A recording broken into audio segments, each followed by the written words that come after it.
Alright guys, welcome to VALORANT News. Major roster developments last night as more G2 scrims have been spotted without JonahP. He even does a tweet that potentially implies things could well be changing with that G2 starting roster, but the scrims do not seem to be going especially well. Do they need to bring it back before it's too late? What else is going on in the VALORANT world today? Very much enjoy your thoughts in the comments. Hit the like button if you enjoy. Subscribe if you're new as always. Plenty to start with. We're going to begin, not really here. I mean, Ascend said an interesting tweet and they're like, oh, VALORANT completed it, mate. Time to go to a real game. But what is relevant is TSM, because they failed to win Ascension. They came very close, but Envy just got the better of them in the end. It was an interesting few weeks for TSM because we still believe, I mean, it's still a big rumor, that their head coach is going to end up on 100 Thieves, as with a couple of their top players, such as Timo Tino. We'll see if that actually happens. The point is, though, that TSM, they looked sometimes to be the favourites for Ascension. Envy got the job done, and TSM have decided as a result of this that they're looking to call it a day in the VALORANT world. In 2020, TSM joined VALORANT esports with an entertaining and competitive roster that is fondly remembered to this day, which is, true in many respects. Wardell, Subrosa, etc. We pushed for co-streaming permissions for Myth to watch party our team. We signed a main team. We had a Game Changers team. Throughout the last 3 years, we've continuously navigated the Challenger circuit in the hopes of finally reaching Tier 1. We improved gradually year over year, culminating in Ascension Grand Finals in 2025, but unfortunately for them, they didn't quite make it. After half a decade in VALORANT, we plan on exiting the space with no immediate return in sight. We'd like to thank Riot for their continued attempts to restructure the Tier 2 ecosystem for the better and for creating a game we all love. We extend our deepest appreciation to all of our players, thanks to the fans of the Black and White, etc, etc. So, yeah, unfortunate announcement really. I think it's probably coming. We've seen this for plenty of organisations now. I think the wording here is quite interesting too. We'd like to thank Riot for their continued attempts to restructure. So it's like, I don't know, to me that kind of reads as they tried kind of to make Tier 2 better, but they didn't really try that hard, or they didn't really succeed, let's say, because in an ideal world, organisations like TSM would look to stay around from Riot's perspective, I suppose, but clearly they just don't think that's worthwhile. It is very interesting timing, though, I will say, because there is an argument for TSM to be like, oh, well, you know, give it one more year, and then at least Riot, when it comes to renewing their partnership contracts next season, they will consider you as a committed partner, potentially, to make that happen if you've been around for 6 years. But no, clearly they believe that staying in Tier 2 would be such a net negative. And I don't know, presumably, if Riot come along and say, hey, do you want to be a partner team in 2027? They're probably going to say yes, right? But assuming that doesn't happen, then they're probably not going to look to come back. And as I say, it's interesting because you might think about just running it back one more year and then trying to get Riot to say that, and if they don't, then call it a day, right? But clearly there are reasons for their decision. As Seven says, no longer with TSM. Thanks TSM for everything. Time to move forward onto bigger and better things. So yeah, feel bad for Seven really, just because had a decent chance to get back into the league. Didn't happen because they failed to make it, but a couple of his teammates may well be getting promoted anyway. Loads of roster stuff around the world, starting quickly with SR. Exa, Odorous might be going on there. Odorous being the head coach. We'll see what happens with Shopify going forwards. We also will get to see in the near future some of these rosters in action. So in a couple of days time, the 6th to the 8th of November, we have the Sen City Classic back at it again. So Sentinels are here. We know their roster. That's been confirmed. Cloud9, we think we know, but it's not been made 100% official in every single regard. But we expect it's going to be Zelsis, Penny, Vic, Zephyr, and Oxy. I mean, they have confirmed most of those guys, so probably that is going to be the team. Still some questions on what the contracts exactly look like there. Envy, presumably that is their full Ascension winning team, although we don't 100% know, obviously, because not all that team will be able to play next year in the Pro League, right? Because two of them are Ions and Kenzera are not yet 18. So they will need changes. Could they use this Sen City Classic as an opportunity to trial out some other players instead? Is there any point turning up with their full Ascension team when they may well know full well that they can't play with that roster next year anyway? So maybe it's a good opportunity to trial some players. We'll see on that one. And then Cuba, obviously having lost a couple of their guys to Sen, what are they going to do? So interesting to see what rosters these guys turn up with over the next couple of days. Knight says, who should we get for Cuba, right? James goes Shroud. So we'll see what time says on that. Another few updates around the world. Eco set to join Zeta Division. Of course, they're looking for a potential rebuild, but looking to get a Korean player is an interesting development for them.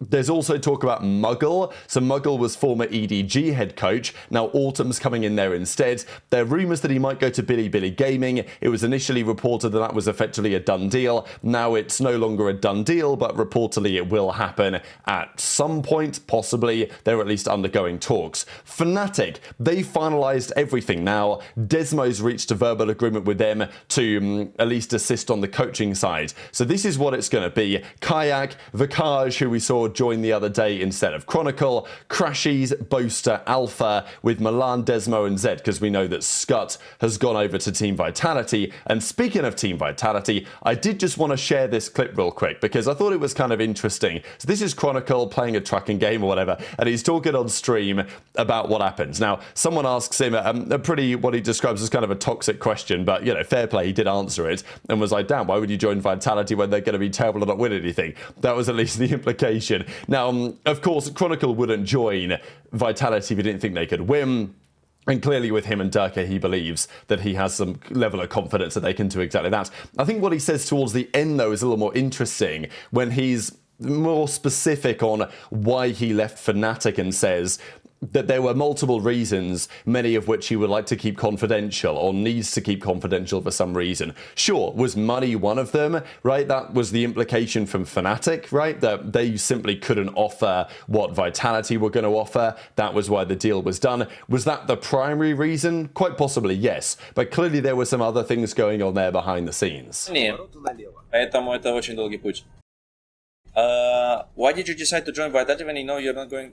No, I mean, this question again is something that I can't fully answer, but I'll tell you if it will be not. Oh, sorry. I mean, fuck it. I believe there is no one, guys. Fucking hell, I can't like even look at the road now. GG. God bless America. I didn't crash. Yeah. So basically, you can say that like I will never join a team that will not never be able to win trophies or tournaments. It's such a nonsense to say, and obviously like. Something what you say is kind of I mean, at least sounds toxic. If it's just purely for discussion purposes, yes, it's okay. But, I mean, other than that, I mean, it sounds not nice. But it's okay. And I understand, maybe you have a different opinion with me. But you need to respect it. Was the move for something new? A lot of reasons. I can't even say some of them, because, first of all, it will learn some confidential information that is very important, I believe. So yeah. Continuing to speak on Europe, Patty Tech trialling with Na'Vi, quite possibly. So Team Liquid are making quite a few changes. Again, we thought, could Nats and Chronicle come back together again? No, it's going to be Nats and, well, we know that Keiko's gone. We think he's going to NRG. Trex is going to be gone. They're trying to build a roster around Camo, and Miniboo, we think, was the big rumor of yesterday. Shados on his way to Carmine Corps is the big rumor. So, yeah, as you guys can tell, lots happening at the moment over the last few days. There was also a bit of talk on the contract database. So Penny and Zelsis have been added with a 2028 contract. So this is a Sentinels contract. We know that Sentinels have signed, we think, their entire team, according to Rob Moore, on 3-year deals. That is reportedly the case for Zelsis and Penny as well. So here we go, baby. The Cloud9 purgatory continues. But yeah, Oxy's had a long-term deal over there. Zelsis and Penny have got also very long-term deals. I mean, this is surprising the teams are doing this, in my opinion. But, you know, maybe it makes sense for the players, because if they are going to be cut or let go or whatever in the future, then at least they're going to get a payout for doing so, you would imagine. But let's talk about this G2 thing, because some big developments here in Rostermania over the last few days. We kind of wondered this off-season, would Fnatic stick it out? You know, would G2 stick it out? Another good question. Yeah, they dominated last year in the Americas, but internationally, okay, Bangkok, they came close, but internationally it didn't quite go to plan. So EG, they've been scrimming. We know that Jerwin, Okonox, among others, have been linked over there.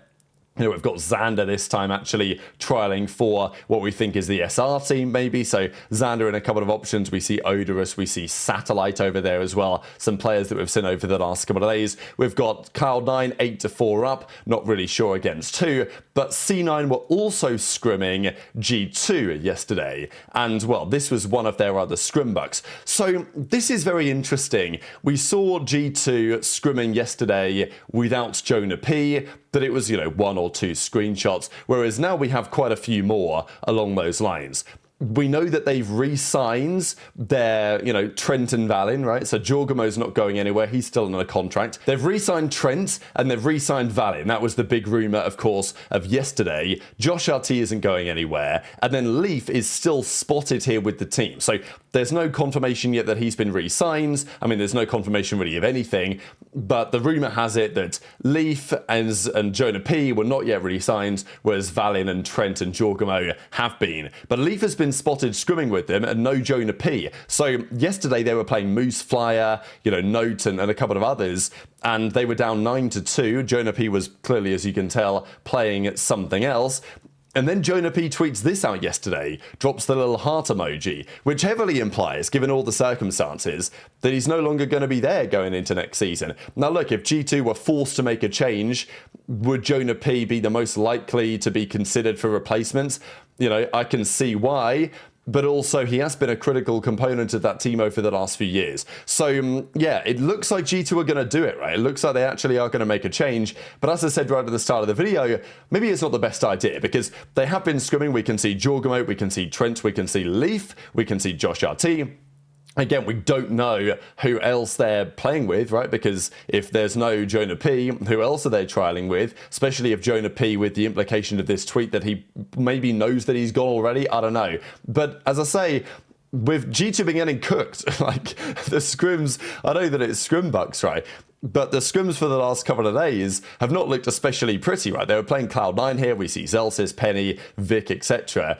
And they were up 11-3. So whatever G2 are trialing with, Leaf, Trent, Jorgamo spot in this one again, presumably no JonahP, it's not been going very well, right? I mean, this continued and it went 12-4. We see Zeppa in this one. So yeah, we're pretty sure that is going to be the roster. VC scrims are like, look, no agenda here. I've just posted what I see. But yeah, they were scrimming Cloud9 and we're down 12-4 on this one. So all very interesting. Very much intrigued to your thoughts in the comments below. Just one final thing. A load of the NRG guys were removed from their contracts because presumably new ones are going to get signs. And, well, Rocket is like, hang on a second, it's been a week and still there's been no technical update on Ethan's contract status. So all of a sudden people are like, oh, here we go, maybe G2. But, let's not get too crazy too quickly. But very much intrigued to your thoughts in the comments. Hit the like button if you enjoyed. Subscribe if you're new. Take care. And I'll see you next time.